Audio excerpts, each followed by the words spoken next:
Welcome to the Grim Reaper channel, where we bring you bone-chilling true stories from around the world. From haunted houses to unexplained disappearances, we have it all.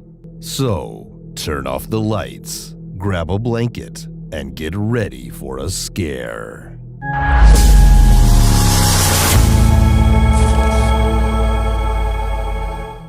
It was just another night on the road for me. As a truck driver, I spent countless hours traveling across the country, often passing through desolate areas with little more than the hum of my engine for the company. The darkness seemed to swallow the road ahead this evening, and I could feel a faint sense of unease creeping in. It was then that I saw him, a lone figure standing by the side of the road with his thumb outstretched. He looked harmless enough, so I decided to pull over and offer him a ride. As he climbed into the cab, I noticed that he had a rugged appearance, like someone who'd been through a lot. "Thanks for stopping," he said with a slight grin. "I'm Tom." "No problem," I replied, trying to be friendly. "I'm Mike. Where are you headed?" "Just trying to get as far away from here as possible," he said, chuckling nervously. As we continued down the road, I couldn't shake the feeling that something was off about Tom. He seemed friendly enough, but there was a subtle air of unease that hung around him, like a dark cloud. I tried to ignore it, chalking it up to my imagination, but as the miles ticked by, my concern only grew.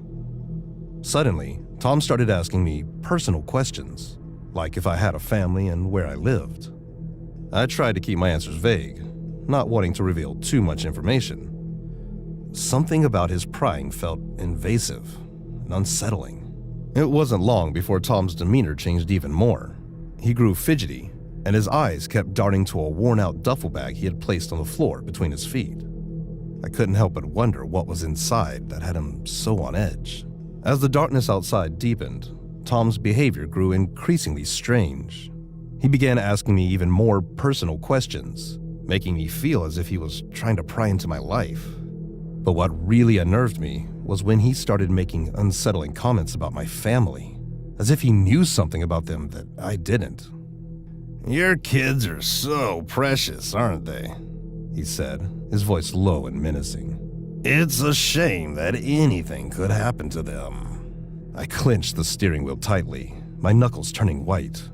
How could he know about my kids? I had barely mentioned them, and yet he spoke as if he knew them intimately. As we continued driving, I couldn't help but notice Tom's incessant fidgeting. His eyes kept darting to the duffel bag on the floor, and he seemed increasingly anxious. I couldn't help but wonder what was inside that bag and if it had anything to do with the unsettling feeling that continued to gnaw at me. Suddenly, Tom launched into a disturbing story about a recent string of unsolved murders in the area. His eyes lit up with morbid fascination as he recounted the gruesome details, describing how the killer had managed to elude the police repeatedly. As he spoke, I felt a chill run down my spine. Tom's knowledge of the crimes seemed far too intimate, and I could only help but wonder if he was somehow involved. And if he was, what did that mean for me? Was I sitting in a confined space with a cold-blooded murderer? The thought made my stomach churn, and I found myself growing more and more desperate to find a way out of the situation. But with the desolate landscape stretching out around us and the darkness pressing in, escape seemed like a distant dream. As I continued driving, my eyes scanned the darkness for any sign of hope. Finally, I spotted a run-down gas station up ahead, its flickering neon sign a beacon in the night. My heart raced as I devised a plan to get away from Tom. "Hey, I really need to use the restroom," I said, trying to keep my voice steady. "Can you wait in the truck for a minute?" Tom eyed me suspiciously, but nodded, and I let out a quiet sigh of relief.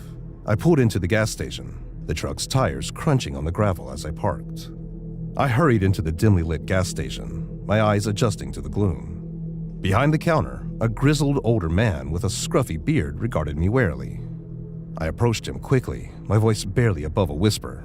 "Listen, I need your help," I said, my words tumbling out in a rush. "There's a guy in my truck, and I think he might be dangerous. Can you call the police?" The attendant's eyes widened, but he nodded and reached for the phone. As he dialed, I glanced nervously out the window, watching Tom as he sat in the truck. He seemed to be growing impatient, tapping his fingers against the dashboard. I prayed that the police would arrive soon, my heart pounding in my chest. If my plan didn't work, I had no idea what would become of me, or what Tom might be capable of. The suspense was nearly unbearable, the gas station's flickering lights casting eerie shadows on the walls. Every creak of the old building sent shivers down my spine as I waited, trapped in a horrific situation I desperately hoped would soon come to an end. It felt like an eternity before I saw the flashing red and blue lights approaching in the distance. Relief washed over me as the police pulled into the gas station's lot. My knees almost buckled, but I forced myself to stay upright, watching as the officers approached Tom. The police officers detained him without incident, handcuffing him and placing him in the back of one of their cars. As it turned out, Tom was a wanted criminal and the prime suspect in the recent string of murders. I shuddered, realizing just how close I had come to becoming his next victim. Despite being shaken to my core, I couldn't help but feel a sense of gratitude for having escaped him unharmed. The experience taught me a valuable lesson about the potential dangers of picking up strangers and trusting unfamiliar faces. As I climbed back into my truck, my hands still trembling, I knew that I would be much more cautious in the future. The story of that night will forever haunt me, a chilling reminder to always trust my instincts and to be wary when encountering unfamiliar people, especially in remote and eerie settings. The sinister hitchhiker, a figure etched into my memory, would serve as a warning that danger could be lurking around any corner, and that sometimes the scariest stories are the ones we live through ourselves.